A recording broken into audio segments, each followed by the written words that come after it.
Shalom. First and foremost, I want to give all honor, all praise, and all glory unto Yahweh, Bashem, Yahushai, Bashem, Rachak Wadash. Double honors to the elder apostles and bishops of the great millstone that rule well. And as always, peace, blessings, and salutations unto the hopeful elect tabernacle of David that are scattered abroad across the four winds of the earth. Now, I want to get into this lesson, and it's all through the Spirit, of course.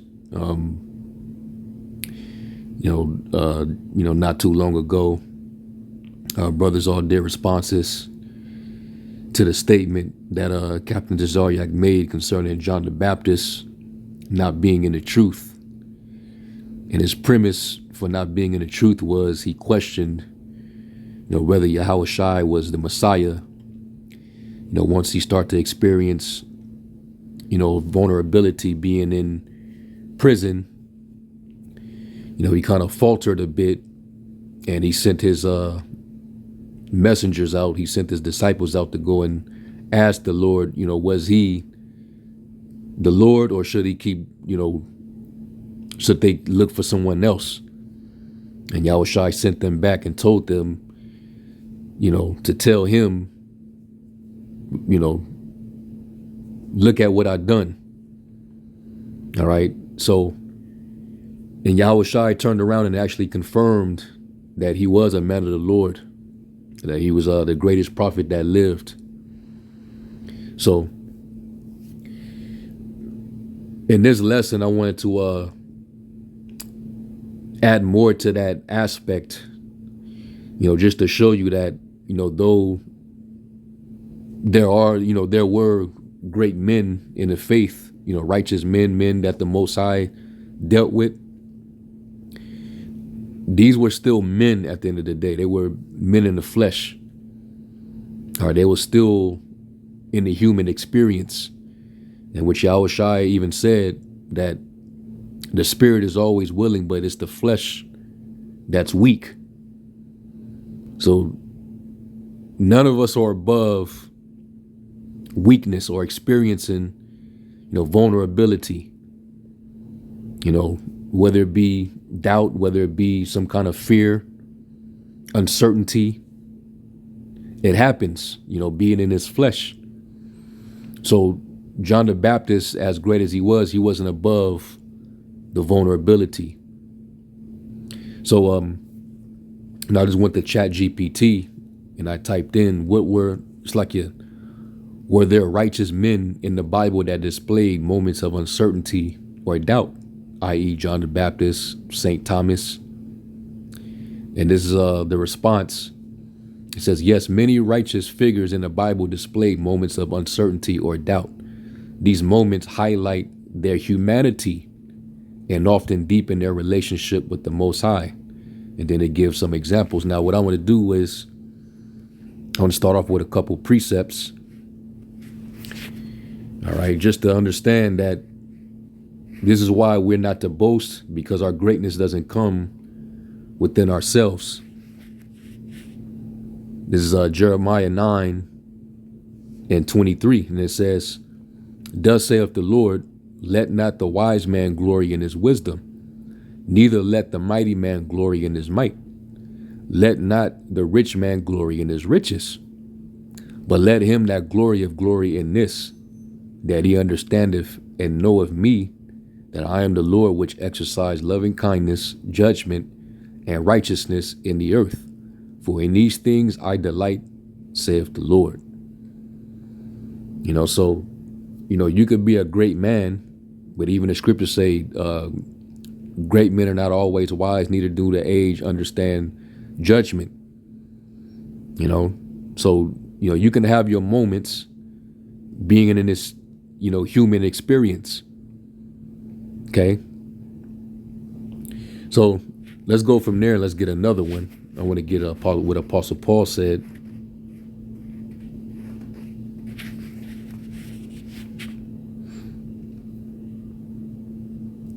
It is 2 Corinthians 4, and I'm going to start at the 5th verse. And it says, for we preach not ourselves, but Yahushua and Mashiach the Lord, same as John the Baptist. He didn't go out and preach himself. He actually taught Yahushua through the baptism. And when he spoke on Yahushua, he gave it up for Yahushua. He exalted Yahushua. So he was clearly in the truth. And everything that he said about Yahushua was confirmed. All right, when everything took place and everything happened, they realized that John, he spoke the truth. So he clearly was in the truth. All right, he didn't exalt himself. He even said concerning Yahushua being the bridegroom, and basically John was the best man, right? He said, I must decrease and he must increase. So it was definitely not about himself. So it says, for we preach not ourselves, but Yahushua HaMashiach, the Lord, and ourselves, your servants, for Yahushua's sake. For the Most High, who commanded the light to shine out of darkness, have shined in our hearts to give the light of the knowledge of the glory of the Most High in the face of Yahushua HaMashiach. But we have this treasure in earthen vessels, all right, in this human flesh, that the excellency of the power may be of the Most High and not of us. Because being in this flesh, we can get weak. We can experience, vulnerability. You could be faced with moments, where you experience, some kind of doubt or fear. You might falter a bit. It happens. Even to the greatest of the men that we read about.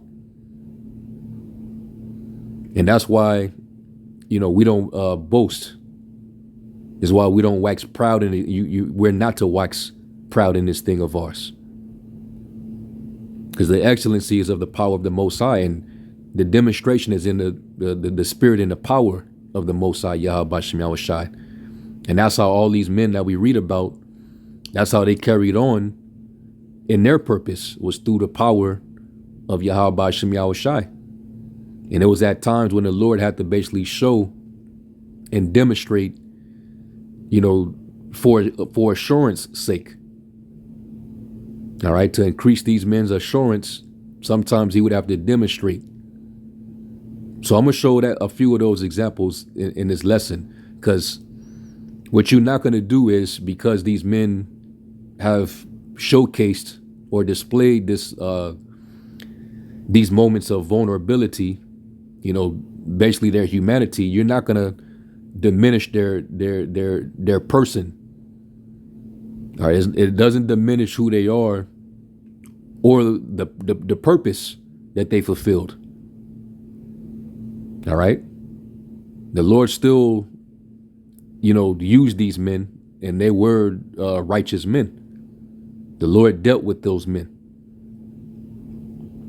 So let's go back and let's get into it. So, of course, the first example, John the Baptist, Matthew 11 and 2 through 3.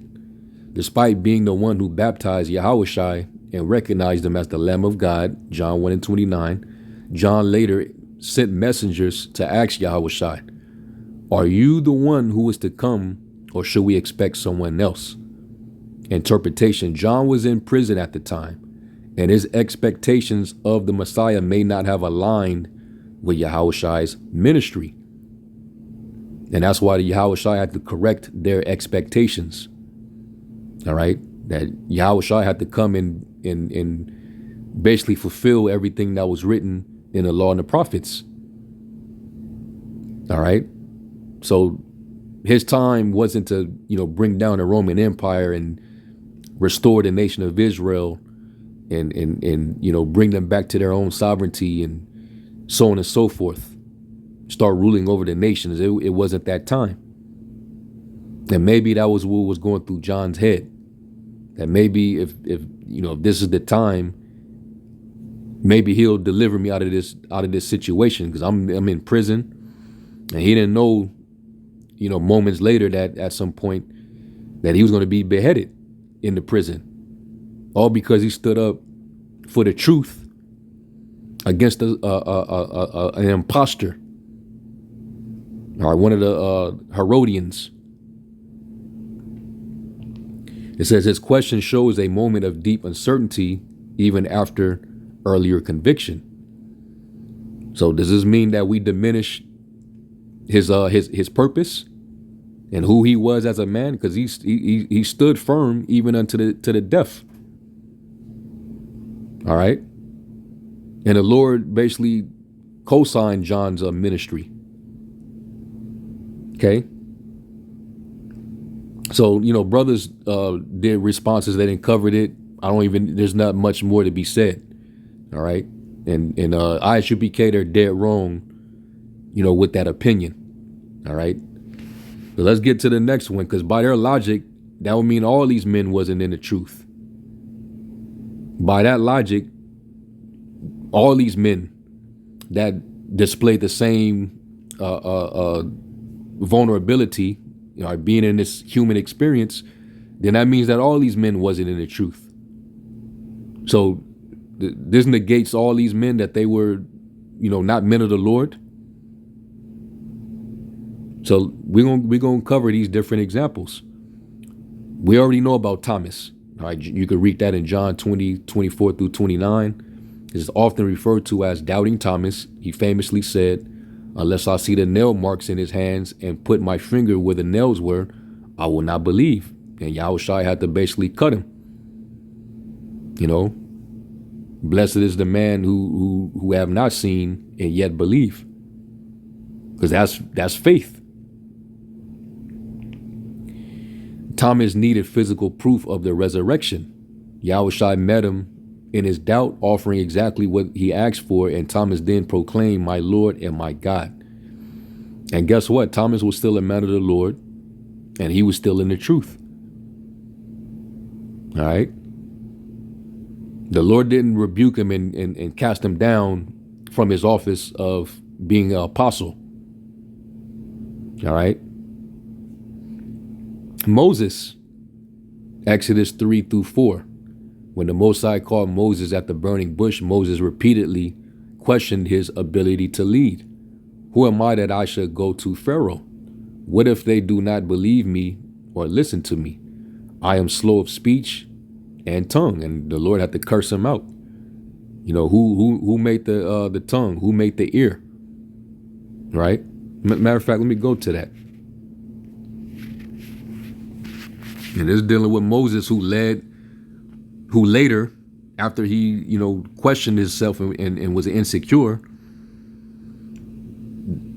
that man still led Israel out of Egypt, out of captivity, and the Lord still used him. Exodus 4. And the same with Jeremiah. Jeremiah was a young man, and the Lord had to, give him assurance and encourage him to go out. There's Exodus 4. And yeah, I'll just start at 1. Exodus 4:1. I'll read it in the NLT. And it says, "But Moses protested again. What if they won't believe me or listen to me? What if they say the Lord never appeared to you?" Then the Lord asked him, What is that in your hand?"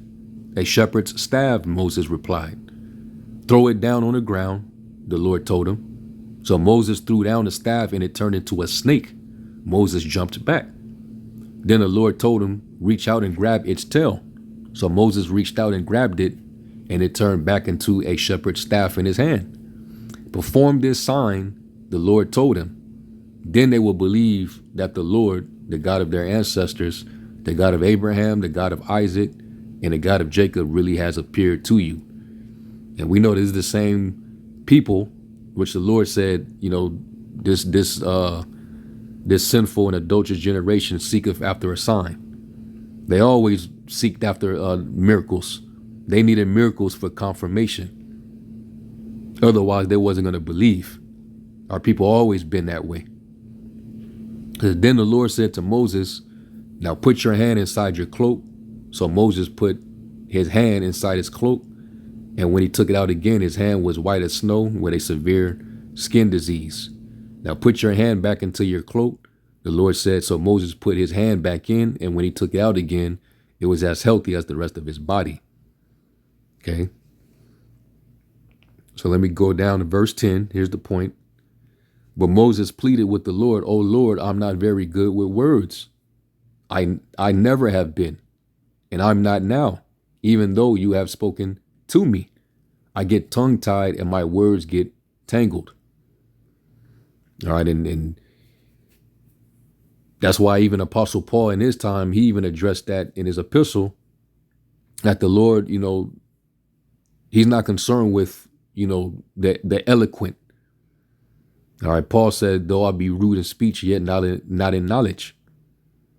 It's the demonstration is not by man's speech. All right, let's go to 1 Corinthians 3. Because some of us, we're not the best of speakers. I know I'm not. I get twisted over my words. Sometimes I'll use filler. Sometimes I might stutter a bit. I might pause for a minute to think about what I'm going to say next. I don't. Hey, it happens, man. I'm in the flesh. Okay. We have habits. All these things tie into the flesh. But at the end of the day, the power still gets demonstrated because you'll listen to these lessons and still be edified. 1 Corinthians 3 and verse I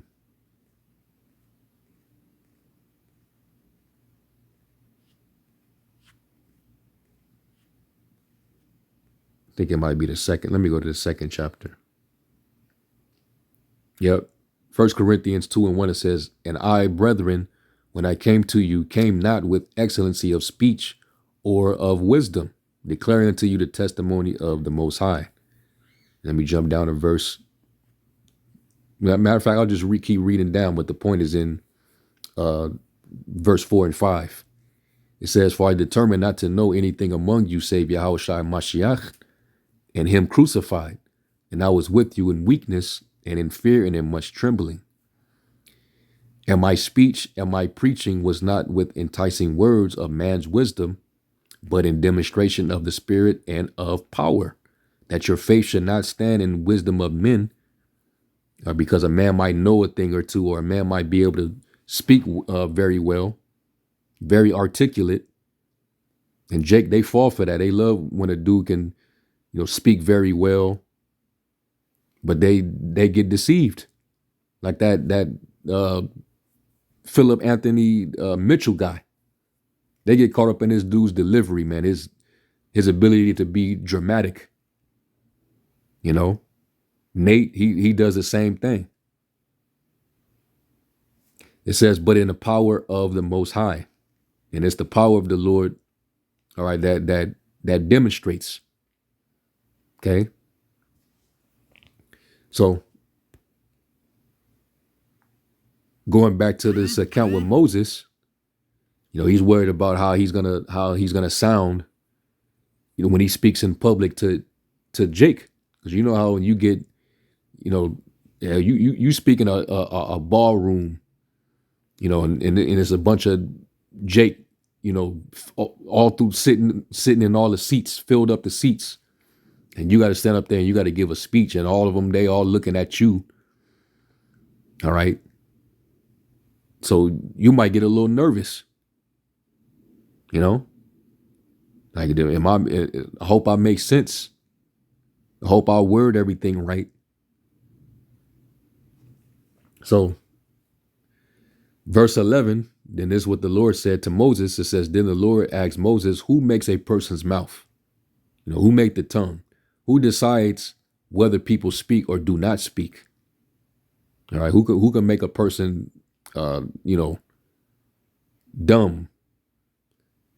or deaf? Hear or do, it says, hear or do not hear, see or do not see. Is it not I, the Lord? Now go. And I'm pretty sure he said it real loud and very stern. He yelled at Moses. All right. "Now go. I will be with you as you speak, and I will instruct you in what to say." But Moses again pleaded, "Lord, please send anyone else." So he's experiencing doubt. He's having his human experience. Where you in the flesh, you tend to get nervous, you get doubtful. You get insecure. It happens. But this did not mean that Moses wasn't a man of the Lord. It did not diminish what he did. All right. The Lord still used this man. It says, then the Lord became angry with Moses. All right, he said, what about your brother Aaron the Levite? I know he speaks well. And look, he is on his way to meet you now. He will be delighted to see you. Talk to him and put the words in his mouth. I will be with both of you as you speak, and I will instruct you both in what to do. So basically he needed, a mouthpiece, a spokesman. So Moses, had his brother Aaron. The Lord, chose Aaron, his brother, to be his mouthpiece for him, since Aaron, was more articulate. Okay. So this is, just another example. All right. Now you got Elijah, which ironically enough, right? Elijah, this was before he came as John, he came as Elijah. He was a prophet. All right. We know that Elijah was a prophet of the Most High. And he came back as John. So you could say he experienced this in both incarnations. So we're going to diminish Prophet Elijah. So let's deal with that. Elijah, 1 Kings 19, after his dramatic victory over the prophets of Baal, Elijah fled into the wilderness in the spirit of life. I have had enough, Lord, he said. Take my life. I am no better than my ancestors. So he got fearful, he was on the run from the prophets of Baal. Even though their idols got confounded and the Lord showed and displayed an act of his power and presence, he still got fearful. It says Elijah's fear and exhaustion led to depression and despair, yet the Most High responded gently, providing rest, food, and reassurance. Yeah, he went into the wilderness and, he got some comfort. All right. I think it was ravens that sent some food to him, and he got fed, and he was good. But that was another example right there. All right. He experienced a level of fearfulness. Okay. This is part of the human experience. None of these great men were above the human experience, man. It all happens to the best of them. Okay. Job, though described as blameless and upright, Job questioned the Most High's justice and demanded answers in the midst of his suffering. So does this diminish Job and his purpose? Does this mean that Job wasn't a man of the Most High? Even though the Most High tested Job and even bet Satan that his soul wouldn't be, diminished, that he would still retain his integrity. So this is a scripture here. Why do the wicked live on, growing old, increasing in power? And he also, in Job, the 3rd chapter, he was wishing that he would die, which is a quick way to get away from adversity.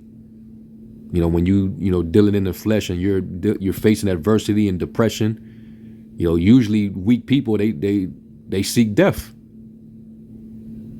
Now you had the rapper Young Noble from the Outlaws, Tupac's Outlaws group. That man turned the gun on himself and committed suicide because he was dealing with whatever issues he was dealing with. He didn't want to face the adversity or any affliction any time longer, so he took himself out. And the scriptures warn against that, But, Job, he was having those feelings, but he ultimately ended up bearing, his circumstances. And that's one of the, heaviest, books, especially when you want to, build your faith up. Dealing with patience and suffering. Read the book of Job.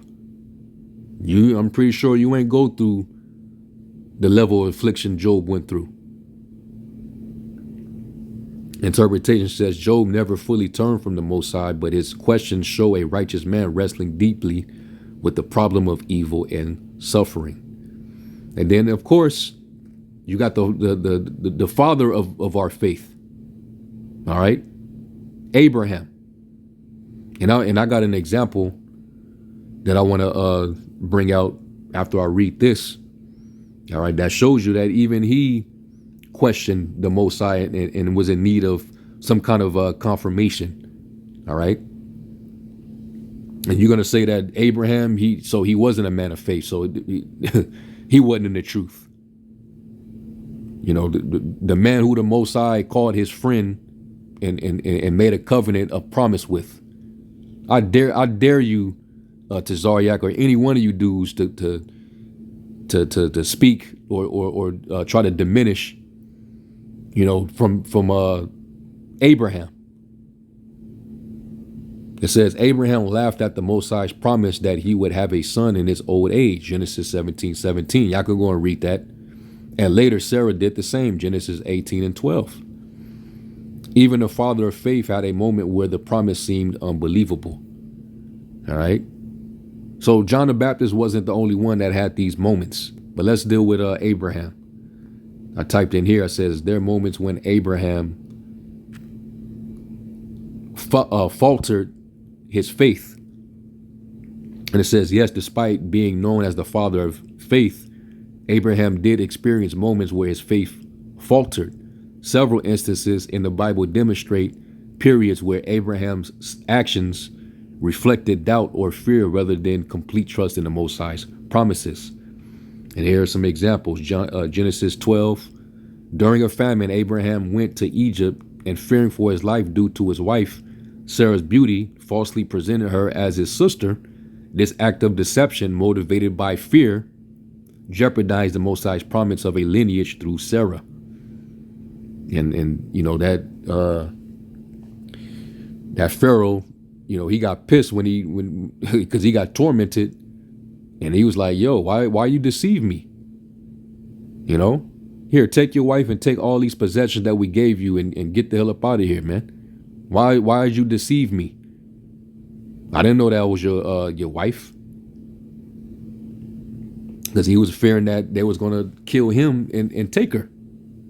So he got doubtful, he got fearful. Genesis 17.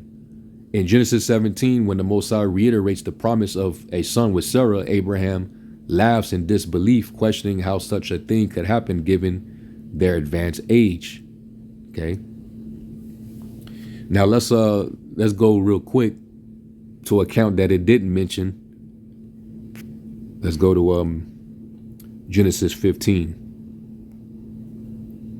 Because the Lord is, you know, he made a covenant of promise to him that he was going to receive an inheritance, which would be the land of Canaan.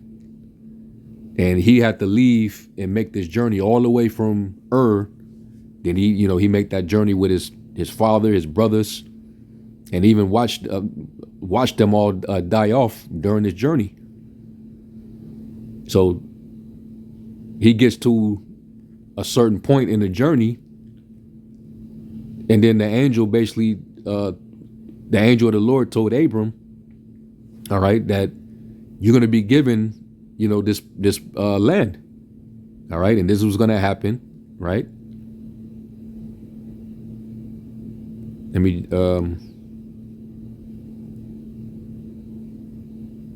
me see.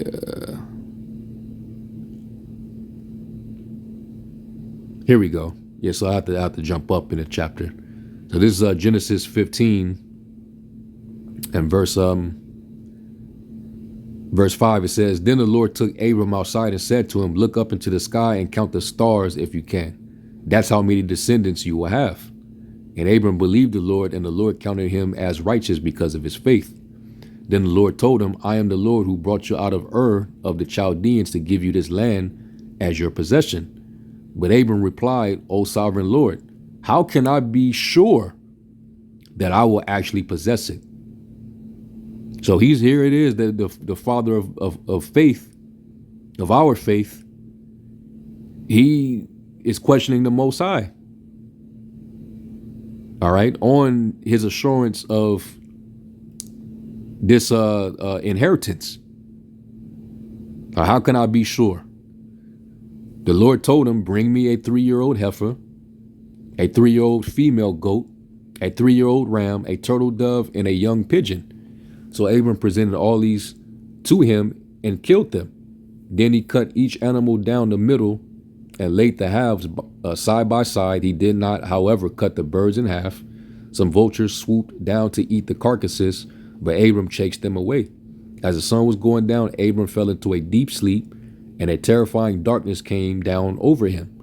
Then the Lord said to Abram, you can be sure that your descendants will be strangers in a foreign land, where they will be oppressed as slaves for 400 years. But I will punish the nation that enslaves them, which was the Egyptians, and in the end they will come away with great wealth. And we ended up spoiling those Egyptians when we was on our way out. As for you, you will die in peace and be buried at a ripe old age. After 4 generations, your descendants will return here to this land, for the sins of the Amorites do not yet warrant their destruction. After the sun went down and darkness fell, Abram saw a smoking fire pot and a flaming torch pass between the halves of the carcasses. So the Lord made a covenant with Abram that day and said, I have given this land to your descendants all the way from the border of Egypt to the great Euphrates River. So he gave him assurance and even put him in a deep sleep so that he can have a vision of what the Lord is actually going to grant him and his descendants. So he wasn't sure until this confirmed it. So you're going to question Abraham and his faith. You're going to question, his purpose. You're going to say that he wasn't in the truth. Like, come on, man. Dudes be trying to, say certain things just, out of pride, to feel more important. And that's why they'll make statements like that, man. Sitting up on a high horse, letting the popularity get to their head. So, and hey, these are the same men that actually showed their humanity and got weak when Esau came down and was coercing people into taking those jump shots. These dudes, they tried to mask it off as if it was, we're doing this because we're not cowards. We don't want to show cowardice. We don't want to show fear. But really, they was doing that out of fear because they didn't want to lose their position. They didn't want to lose their, access to certain things, because back then we saw that Esau was making decrees for people to have to get it in order for them to function. That's why the IUIC is now even saying that was like a precursor to the MOTB. Because people, they wanted their life, they wanted to keep their jobs, they wanted to do this and do that. And some of the ways these guys was talking, you think, are these guys even in the faith? Where the hell is your faith? Yeah, one dude in the ISUPK talking about, well, where we're gonna, how are we gonna be able to get our food? How are we gonna be able to keep our jobs? How are we gonna be able to do this? I'm like, these dudes, they sound like they ain't got no faith. With all this proud bravado energy that they come in, wearing all black and talking tough, wearing shades. You should be the last dude trying to question, anyone for that matter, and questioning whether they're in the truth or not. Because y'all gave evil advice. It wasn't in the truth. Because people suffered. All of a sudden, now is a time to trust the enemy. And was given reasons, justifications. So, yeah, man. Anyway, this is just an example, all right, where Abraham, the father of our faith, he needed confirmation. So that means that he had a bit of doubt. So let's deal with one more example. Let's deal with Gideon. We're gonna go to Judges, the 6th chapter.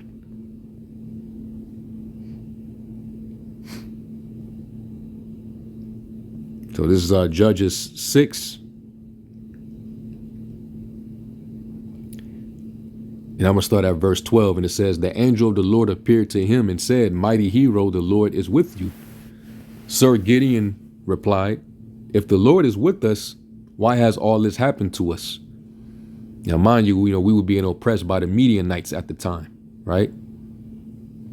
And where are all the miracles our ancestors told us about?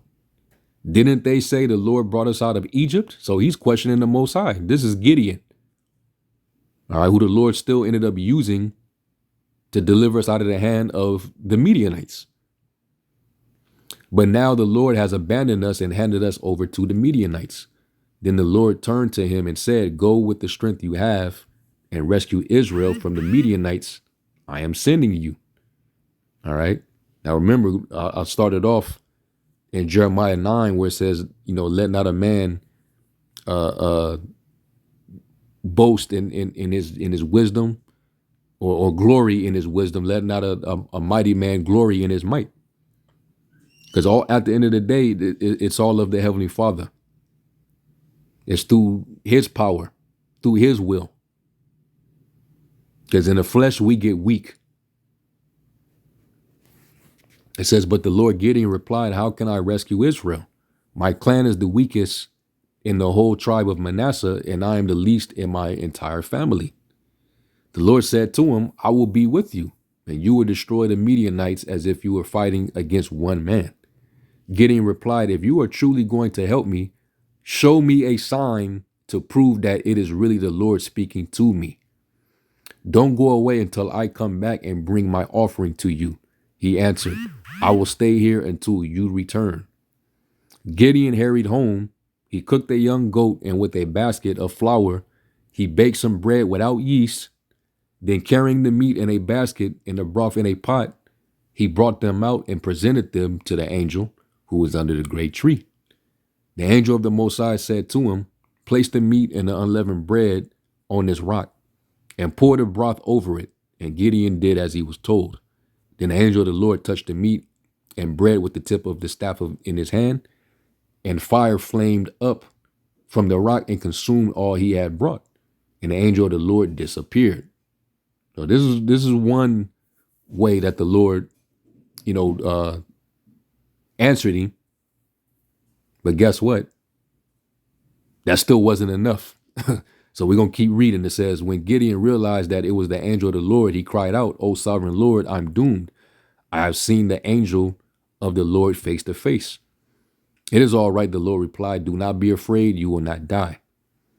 And Gideon built an altar to the Lord there and named it Yahweh Shalom, which means the Lord is peace. All right, Yahweh Shalom, all right, shows you he knew the name of the Most High. The altar remains in Ophrah in the land of the clan of Abiezer. It's like Abiezer to this day. That night the Lord said to Gideon, take the second bull from your father's herd, the one that is 70 years, it's like you're 7 years old. Pull down your father's altar to Baal and cut down the Asherah pole standing beside it. Then build an altar to the Lord your God here on this hilltop sanctuary, laying the stones carefully. Sacrifice the bull as a burnt offering on an altar, using as fuel the wood of the Asherah pole you cut down. And this is how he got their name, Jerubbaal. Okay. It says, so Gideon took 10 of his servants as the Lord had commanded, but he did it at night because he was afraid of the other members of his father's household and the people of the town. So he got a little fear. Early the next morning, as the people of the town began to stir, someone discovered that the altar of Baal had been broken down and that the Asherah pole beside it had been cut down. Now, Jake was this is how you know Jake was just in complete darkness, because you're being oppressed by the Midianites. Your enemies are oppressing you. They're ruling over you. And you wondering why. Jake, they'll be, suffering, punishment and dealing with all type of affliction and persecution, and so on and so forth. And don't be questioning, what it is that they're doing to bring this evil upon themselves. They always been that way. But then eventually, because back then at least they would acknowledge, damn, because it took for a prophet to have to remind Jake, you're going to hell off, and this is the reason why you're suffering. You're going to hell off. This is the reason why the Lord's getting ready to send this particular nation upon us. All right. So these idols were a thorn in their sides, man. They were stumbling blocks. So the Lord had to have him basically get rid of that stumbling block, which was this altar. It says in their place a new altar had been built, and on it were the remains of the bull that had been sacrificed. The people said to each other, who did this? And after asking around and making a careful search, they learned that it was Gideon, the son of Joash. Bring out your son, the men of the town demanded of Joash. He must die for destroying the altar of Baal and for cutting down the Asherah pole. So Jake wanted to kill him for destroying their idols. Jake was wicked as hell, man. But the Lord still had to send judges to deliver them out of their situations. But Joash shouted to the mob that confronted him, why are you defending Baal? Will you argue his case? Whoever pleads his case will be put to death by morning. If Baal truly is a god, let him defend himself and destroy the one who broke down his altar. Wasn't shit finna happen. It was fucking made with man's hands. From then on, Gideon was called Jerub Baal, which means let Baal defend himself, because he broke down Baal's altar. All right. So let's jump down, because now you're getting ready to, go to war with the armies of the Midianites, Amalek, the Amalekites. And Esau always got to join in, even with the ops, to fight against us. We've always been mortal enemies. But let me jump down to verse 36, and here's the point. He questioned the Most High again. Then Gideon said to the Most High, if you are truly going to use me to rescue Israel as you promised, prove it to me in this way. I will put a wool fleece on the threshing floor tonight. If the fleece is wet with dew in the morning, but the ground is dry, then I will know that you are going to help me rescue Israel as you promised. And that is just what happened. When Gideon got up early next morning, he squeezed the fleece and wrung out a whole bowlful of water. Then Gideon said to the Most High, please don't be angry with me, but let me make one more request. So he needed another one. He needed just one more. And this is more than what John the Baptist did, when all he did was just, hey, go and ask him, are you the one? I just need y'all to confirm that for me, because he was catching hell. He was suffering in that cell, man. But this is Gideon, and he needed all these different tests, and the Lord was actually, he was coming through on those tests for him. This time, let the fleece remain dry while the ground around it is wet with dew. So that night, the Most High did as Gideon asked. The fleece was dry in the morning, but the ground was covered with dew. So just as you can see, we have all these clear examples. And there was even the greatest of our men that faltered, that experienced, vulnerability, moments of vulnerability where they expressed or faced doubt or uncertainty or fear. It happens, man. But it does not diminish from who they were and what their purposes were. They were all men of the Most High, would all be of the elect. And then, of course, you got Peter. And I don't even think I need to go to the account on Peter. We already knew what happened with that. The Lord even told him he was going to do it. He's going to deny him thrice. And the cock is going to crow, and you're going to deny me 3 times, man. It says, in this time, Peter, Matthew 14:29 through 31, Luke 22:54 through 62. All right. And the Lord, he prayed for Peter because, the devil, Satan, was going to try to, sift them away from the faith. But the Lord, he prayed for him. It says he walked on water towards Yahushua, but began to sink when he doubted. So he wasn't in the truth. And logic doesn't make any sense, man. Interpretation, Peter's story is one of the boldest mixed with fear and failure, yet he was restored by Yahushua and became a pillar of the early church.